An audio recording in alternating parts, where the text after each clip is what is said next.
नमस्कार मेरे प्यारे साथियों, मैं नीलम यादव अपने YouTube चैनल धृति होम साइंस में आप सभी का स्वागत करती हूँ। आशा करती हूँ कि आप सभी स्वस्थ एवं मस्त होंगे। चलिए तो आज हम समझने का प्रयास करेंगे कि वृद्धि और विकास से रिलेटेड कुछ छोटे छोटे टर्म्स को। इसमें हम सबसे पहले जानेंगे कि बालक के शारीरिक विकास मुख्य रूप से कितने प्रकार से होता है।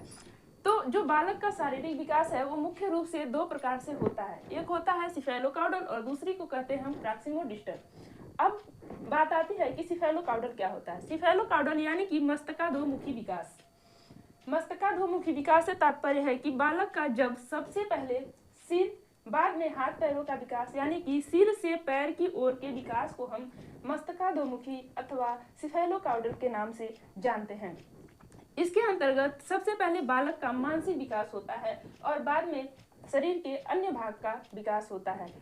तो ऐसे में बालक का जब मानसिक विकास हो रहा होता है, उसका मानसिक विकास कह ले या फिर संवेगात्मक विकास कह ले, जब हो रहा होता है तो बालक के मानसिक और संवेगात्मक विकास को बढ़ाने के लिए हमें सबसे पहले उसे खिलौने देने चाहिए, बुक्स देने चाहिए, और भी जिस पे कार्टून्स बने हो, एक कैलेंडर्स आते हैं उसको देने चाहिए। तो उसमें क्या होता है, चित्र बने होते हैं, आम का चित्र और सारे फल का चित्र, फ्रूट का चित्र बने होते हैं। तो जब बच्चा का मानसिक विकास हो रहा होता है तो ऐसी अवस्था में वो चीज़ों को देखता है, खिलौनों को देखता है और उन्हें समझने का प्रयास करता है। तो इस प्रकार से उसका मूर्त से अमूर्त की ओर विकास हो रहा होता है, उसके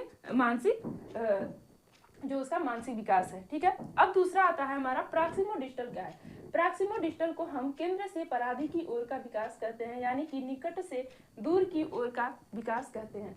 इसके अंतर्गत सबसे पहले बालक की रीढ़ की हड्डी और बाद में हाथ पैर तथा अन्य भाग विकसित होते हैं शरीर के। आप लोग सुने भी होंगे कि जो एक प्रेग्नेंट लेडी होती है तो जब वो चेकअप के लिए जाती है सर्वप्रथम, तो उसमें क्या होता है कि सबसे पहले बालक का जो धड़कन होता है उसको चेक किया जाता है, यानी कि सबसे पहले उसका हृदय यानी कि केंद्र विकसित होता है, फिर बाद में रीढ़ की हड्डी, फिर हाथ पैर और सिर इत्यादि विकसित होते हैं। तो इस प्रकार से क्या होता है, सबसे पहले केंद्र की ओर से उसका विकास होता है और फिर रीढ़ की हड्डी और हाथ पैर अन्य चीजें विकसित होती हैं। तो ऐसे देखा जाए तो बच्चे का हाथों से पहले बाहों का विकास होता है। अब हम नेक्स्ट टर्म देखेंगे कि बालक की शारीरिक वृद्धि किस हार्मोन्स के कारण होती है। हिस्टडीन नामक एक आवश्यक अमीनो एसिड होता है जिसका उपयोग प्रोटीन जैव संश्लेषण के लिए किया जाता है। ठीक है, इसमें अल्फा एमिनो समूह का एक कार्बोनिक समूह होता है जो कि जैविक शर्तों के तहत सकारात्मक रूप से शिशुओं में वृद्धि हेतु आवश्यक होता है।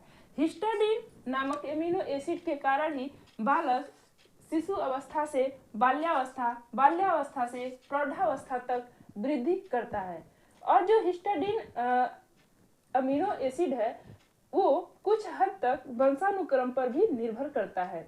हिस्टडीन की कमी की वजह से ही बालक में बौनापन की संभावना भी बढ़ जाती है, जिसके कारण वो बौना हो जाता है, उसकी हाइट ज़्यादा नहीं बढ़ पाती है।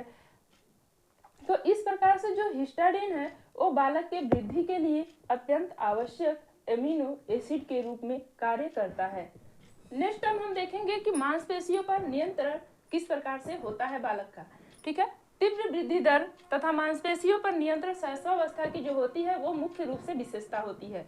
इसी अवस्था में जो शिशु होता है वो बहुत तेजी से वृद्धि करता है और शैशवावस्था को ही उसके जीवन का सबसे महत्वपूर्ण अवस्था के रूप में माना जाता है।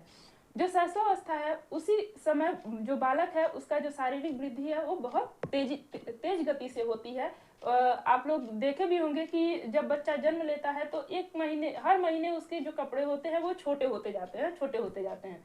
तो इस प्रकार से हम समझ सकते हैं कि जो बालक है वो शैशवावस्था में उसका जो वृद्धि का दर है वो बहुत ही तीव्र गति से हो रहा है। ठीक है, इस अवस्था में जो शिशु है उसका जो शारीरिक विकास है वो जन्म से पूर्व यानी कि माँ के गर्भ से ही उसका विकास होता है, और जब बाहर आता है शैशवावस्था एक शिशु के रूप में आता है तब उसकी वृद्धि दर और तेजी से बढ़ने लगती है और धीरे धीरे फिर ये घट जाती है और किशोरावस्था तक जा करके रुक जाती है। ठीक है, तो आपको बता दें कि जो शिशु है, ये जो बालक शिशु होता है उसका वजन भी बालिका शिशु से अधिक होता है, यानी कि एक बालक का वजन बालिका से अधिक होता है गर्भावस्था में, शिशु अवस्था में।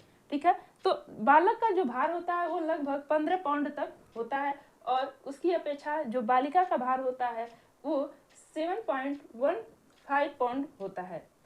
ठीक है, इस प्रकार से उसका जो शारीरिक विकास है उस शरीर का वो लगभग 23% होता है, मतलब संपूर्ण शरीर का 23% भार उसके शरीर का होता है।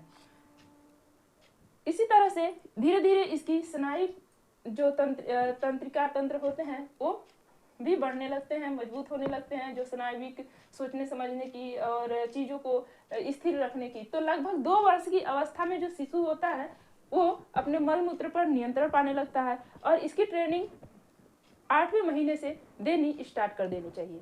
एक शिशु को उसके मल मूत्र पर नियंत्रण, उसको हर चीज़ का ज्ञान होना, शुरू करने का जो ज्ञान देना चाहिए वो लगभग 8वें महीने से स्टार्ट कर देना चाहिए और 2 वर्ष की अवस्था जाते जाते शिशु अपने मल मूत्र पर नियंत्रण कर लेता है। जब भी उसको सुसु पोटी आती है तो वो बताता है कि मुझे आई है, क्योंकि इस समय तक उसका जो स्नायुविक तंत्र होता है, सोचने समझने का जो क्षमता होती है वो बढ़ जाती है और लगभग 6 साल की अवस्था तक उसके जो हाथ पैर होते हैं वो बहुत ही कोमल होते हैं और फिर धीरे धीरे वो मजबूत होते जाते हैं, परिपक्व होते जाते हैं। तो इस प्रकार से हमने आज देखा कि बालक की वृद्धि के लिए हिस्टाडीन नामक हार्मोन्स अत्यंत आवश्यक होता है। बालक का जो शारीरिक विकास होता है वो मुख्य रूप से 2 प्रकार से होता है, सिफेलोकाउडल और प्रॉक्सिमोडिस्टल, यानी कि सिफेलो मस्तकाधोमुखी सिर से पैर की ओर और प्रॉक्सिमोडिस्टल यानी कि केंद्र से पराधी की ओर। और हमने तीसरा देखा कि बालक का मांसपेशियों पर नियंत्रण लगभग 2 वर्ष की उम्र तक हो जाता है और एक जो बालक होता है वो हमेशा बालिका से वजन होता है, जन्म के पूर्व भी और जन्म के बाद भी। तो अगर मेरी वीडियो अच्छी लगे तो ज़्यादा से ज़्यादा लोगों को शेयर कीजिए, लाइक कीजिए, सब्सक्राइब कीजिए। Thank you.